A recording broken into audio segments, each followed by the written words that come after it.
Welcome to this journey through the 29th chapter of the Holy Quran, Al-Ankaboot, the spider. We will explore the themes of fragile webs and unbreakable bonds, based on the insights of Sayyid Abul A'la Maududi's Tafhim al-Quran. The surah is named after the parable of the web in verse 41. The core lesson is that those who seek protectors other than Allah are like the spider building its house. It is the frailest of all houses, symbolizing that reliance on wealth, status, or idols is temporary and weak. We examine the hour of revelation. Internal evidence suggests this surah was revealed during a period of intense persecution in Mecca, just before the migration to Habasha. This context reveals an atmosphere of extreme pressure for the early Muslim community. We also address the mystery of the hypocrites. Maududi clarifies that this surah describes a specific Meccan hypocrisy born of fear, not politics. These were individuals who accepted Islam but retreated when faced with physical torture.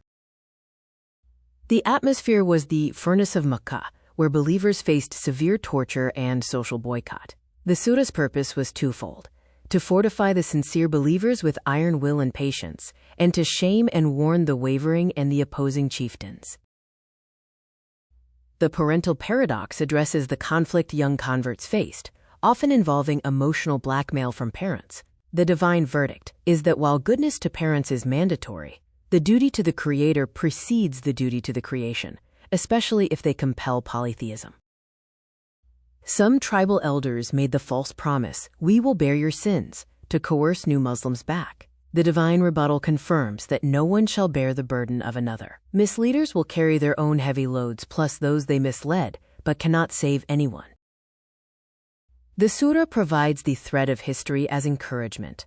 It recounts the endurance of Nuh, Ibrahim, Lut, and Shu'aib. The pattern shows that Allah's help always comes, but rarely instantly, reminding believers they are not the first to suffer.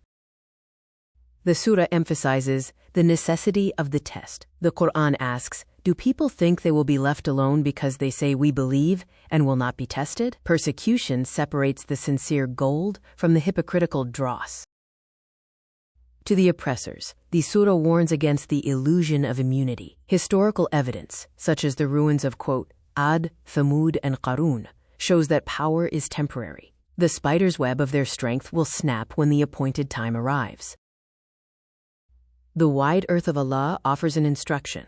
If worship becomes impossible in your homeland, do not abandon your faith, abandon your home. This promise, Allah's earth is vast, paved the way for the migration to Habasha, teaching that faith is more precious than ancestry or property. The surah also offers a rational appeal, engaging the intellect. It confirms the oneness of Allah through signs in the universe. Shirk is illogical, and the afterlife is logical, as the Creator is capable of repeating creation. The tone is an invitation to think and deduce the truth. The final equation summarizes the three pillars of Al-Ankaboot. Struggle is inevitable, falsehood is fragile like the spider's house, and victory is certain for those who strive. For those who struggle in His way, Allah opens His paths.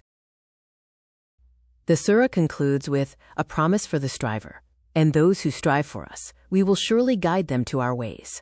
And indeed, Allah is with the doers of good. This is a timeless reminder for the oppressed and the steadfast in every age.